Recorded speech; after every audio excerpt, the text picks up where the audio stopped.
Ala ukhbirukum, dalam riwayat yang lain, ala unabbiukum bi khairi a'malikum. Maukah kalian aku sampaikan, aku kasih tahu amal yang paling baik yang bisa kalian lakukan. Amal yang paling baik. Wa azkaha inda malikikum. Dan kedudukannya di sisi Allah adalah amal ini adalah amal yang paling suci. Artinya udah pasti diterima oleh Allah. Nggak ada yang tertolak sama sekali. Dan Allah suka banget dengan amal ini. Karena disebut dengan suci berarti Allah suka. Karena Allah maha suci, maha baik, maha sempurna. Dan mencintai kebaikan ataupun kesucian. Wa azkaha inda malikikum wa arfa'iha fi darajatikum.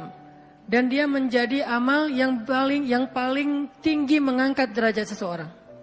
Jadi kalau kita ngerasa hidup kita nih sering diremehin orang, kalau kita tuh ngerasa kita tuh joker banget ya, tahu banget rasanya diremehin, dicela, dihina, nggak dianggap, apalagi dicuekin, dan seterusnya, perlakuan-perlakuan merendahkan dari manusia, dan kita ingin dihargai nih.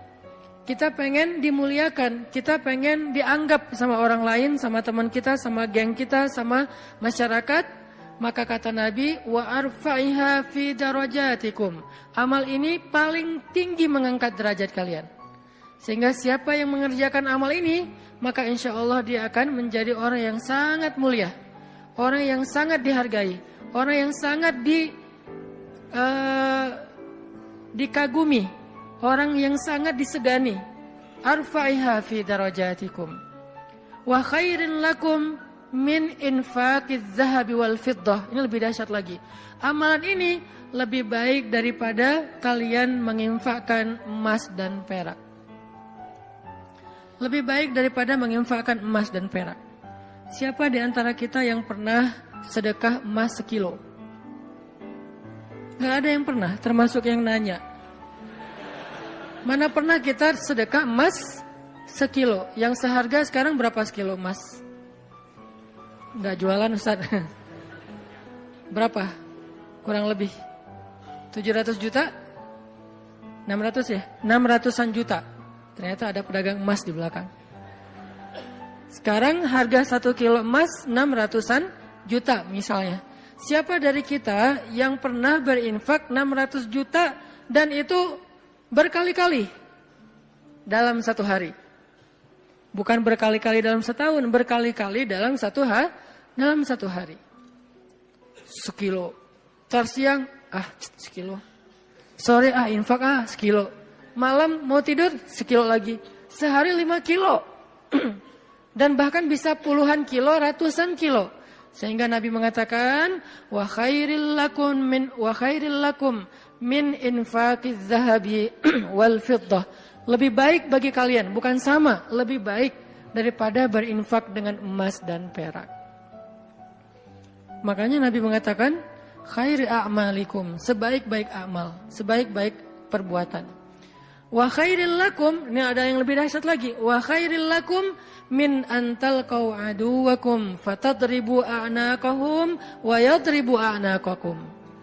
Lebih baik bagi kalian daripada kalian pergi berperang untuk menghadapi musuh-musuh kalian. Menghadapi musuh-musuh Allah, menghadapi orang-orang yang kufar. Lebih baik daripada kalian berjihad. Lalu kalian bertemu dengan musuh kalian, fatadribu a'naqahum, sehingga kalian menebas batang leher mereka, au yadribu a'naqahum, atau mereka yang akan menebas batang leher kalian. Apa maksudnya? Lebih baik daripada jihad dengan 2 kemungkinan. 1, menang dalam peperangan. 2, syahid dalam peperangan. Ternyata lebih baik daripada syahid, coba. Fatadribu a'naqahum wa yadribu a'naqakum. Kalian membunuh mereka atau mereka akan membunuh kalian. Ada 2 kemungkinan dalam peperangan kan? Kalau enggak menang seperti perang Badar, perang Ahzab dan yang lain-lainnya, atau kalian akan terbunuh dalam peperangan itu sebagai syuhada. Dan ini khairun, lebih baik daripada itu semua. Lebih baik daripada menang dalam peperangan jihad. Atau lebih baik daripada syahid dalam peperangan jihad? Lalu para sahabat langsung menjawab dengan serentak, bala ya Rasulullah, tentu ya Rasulullah, amal apa ini? Kok dia bisa lebih baik dari semua perbuatan kami, dia lebih disukai oleh Allah, dia lebih tinggi derajat bagi yang melakukannya, dia lebih berharga daripada emas dan perak, dia lebih berharga, lebih mulia daripada menang dalam medan jihad, bahkan dia lebih istimewa daripada syahid dalam peperangan membela agama Allah. Bala ya Rasul, tentu ya Rasul, apa amalan yang istimewa ini? Nabi mengatakan, zikrullahi ta'ala, zikir kepada Allah subhanahu wa ta'ala. Ternyata sebegitu gampangnya. Sehingga Allah subhanahu wa ta'ala berkali-kali nanya kepada kita di surat Ar-Rahman, Fabi ayyi ala'i rabbikuma tukadziban. Nikmat Tuhanmu yang mana yang kamu dustakan? Allah sudah memudahkan kalian dengan segala macam kebaikan untuk mendapatkan pahala, mendapatkan ridha Allah, mendapatkan ampunan Allah, yang puncaknya mendapatkan surga Allah Subhanahu wa taala. Udah banyak dan Allah mudahkan. Pengen masuk surga? Mudah. Pengen diampunin semua dosa sampai dari sejak kita balik, yang kita sering berbuat dosa awal-awal kita balik itu yang paling gede apa? Ninggalin sholat ya. Karena kita baru sadar sholat kan akhir-akhir ini. Padahal kewajiban kita sholat itu udah di usia 10 tahun. Yang kata Nabi kalau nggak sholat disuruh pukul anak usia 10 tahun. Artinya ada ketegasan dalam pelaksanaan sholat di usia 10 tahun.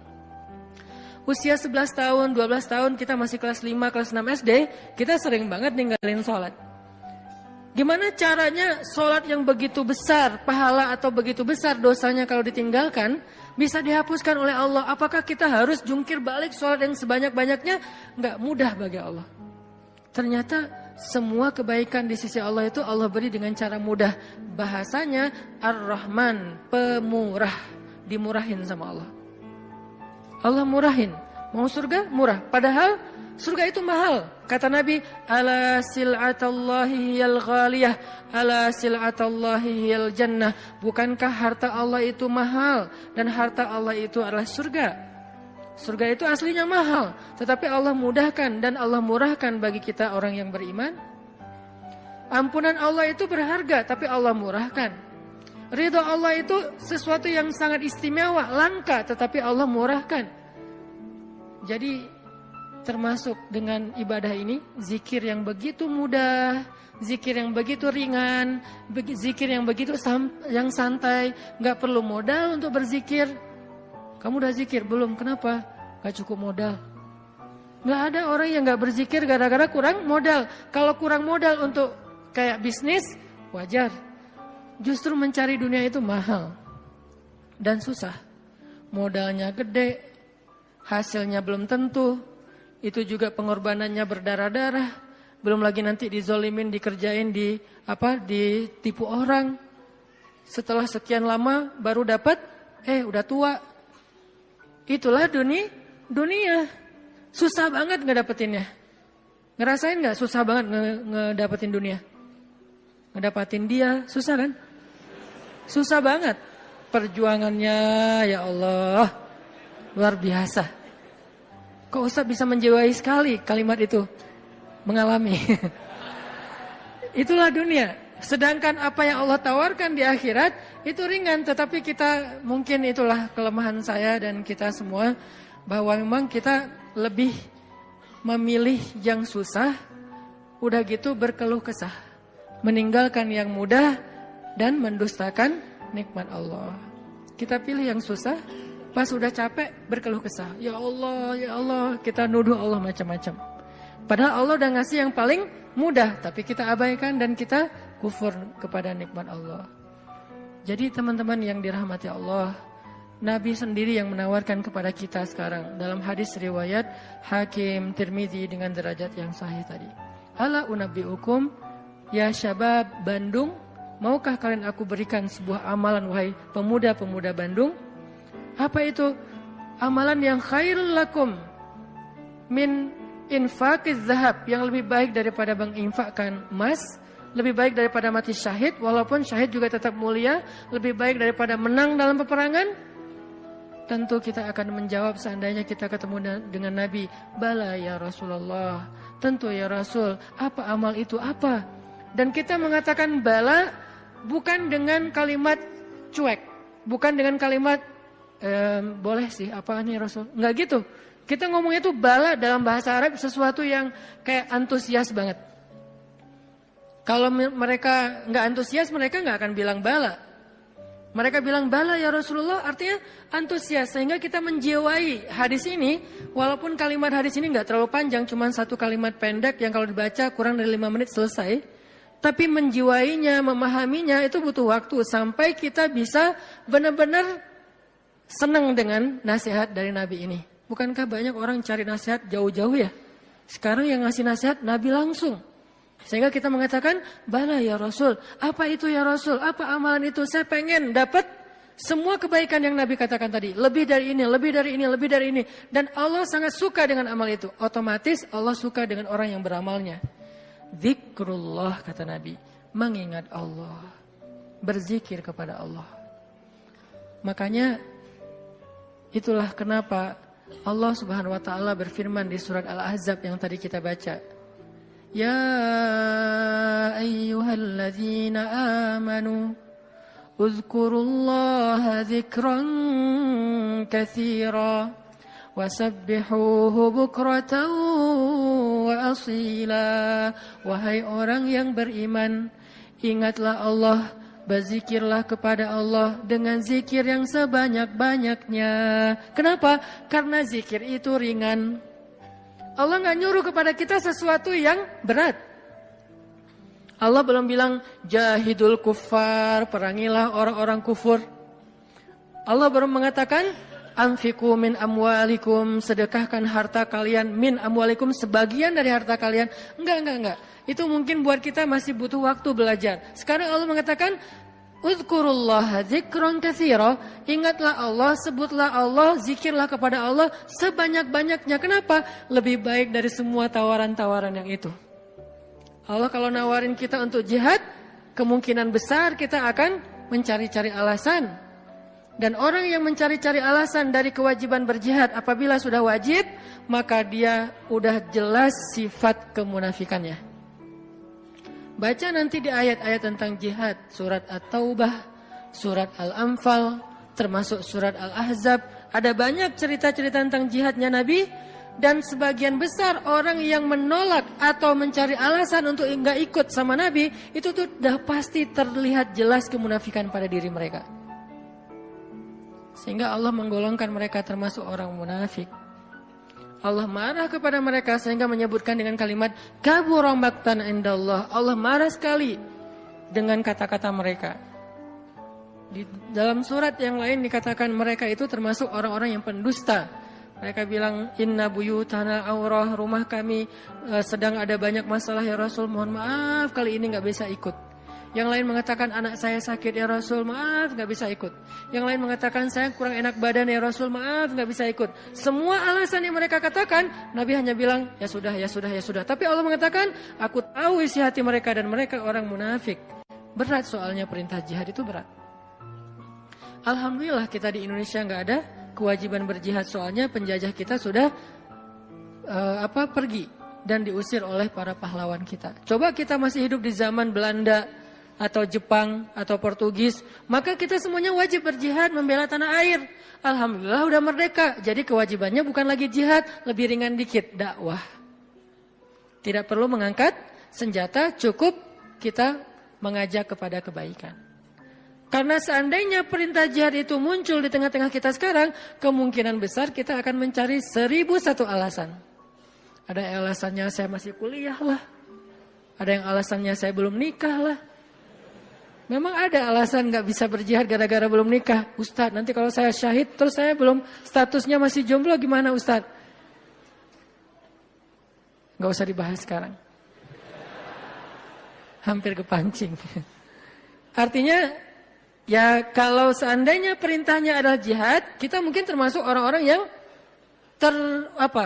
anulir di awal waktu udah langsung dicoret, gak masuk. Kalaupun kita mau, tetap gak diizinkan. Kenapa? Gak cukup syarat. Pegang senjata gak pernah. Baru jalan 100 meter udah ngos-ngosan. Gak makan sehari udah lemes. Ya, Gimana mau jihad? Padahal jihad itu fisiknya luar biasa. Nggak tidur berhari-hari. Apalagi, ya tanya aja ke teman-teman dari militer lah. Latihan aja udah seberat itu, gimana menghadapi musuh. Kita mau berangkat pun nggak diizinkan karena nggak memenuhi syarat. Itu perintah jihad. Ternyata ada yang lebih baik daripada jihad. Zikrullah. Perintah berinfak. Kata Allah, berinfaklah dengan harta terbaik. Lan tanalul birra. Tidaklah sempurna kebaikan kalian hatta tunfiqu mimma tuhibbun. Sampai kalian berinfak dengan harta yang paling kalian cintai. Langsung kita ingat, harta yang paling saya cintai. Udah belum kita berinfak dengan harta yang paling kita cintai? Ada yang baru beli mobil sebulan yang lalu. Ini yang paling saya cintai. Anak masuk ke mobil, awas, sendal. Sepatu. Gak boleh kotor mobilnya. Cewek baru beli apa misalnya? Kosmetik. Infak kosmetik. Atau baru beli rumah dikasih sama suaminya. Rumah baru banget. Baru naik ke sofa, jangan ini kotor. Sofanya dijaga gak boleh kotor. Apalagi kita baru beli sesuatu yang paling berharga buat kita, harta yang sifatnya materi.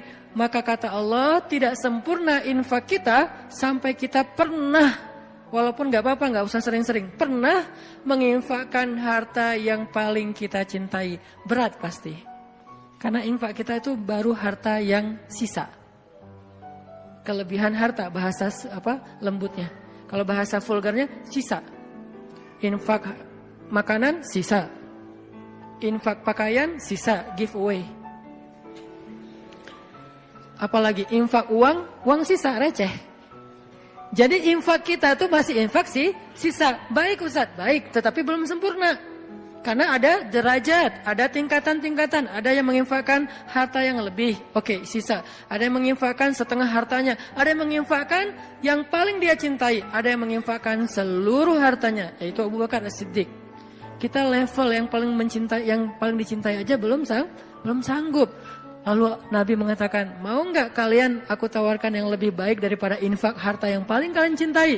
Lebih baik daripada memberikan mobil kesayangan kalian. Lebih baik daripada memberikan pakaian kesukaan kalian. Lebih baik daripada, saya kadang-kadang diminta kupluk aja. Ada teman-teman di luar kota misalnya, pas saya datang, Ustaz boleh minta kupluk Ustaz? Aduh ini warna kesukaan saya. Baru kupluk yang warna kesukaan aja kayak berat mau ngasih, hijau dan abu.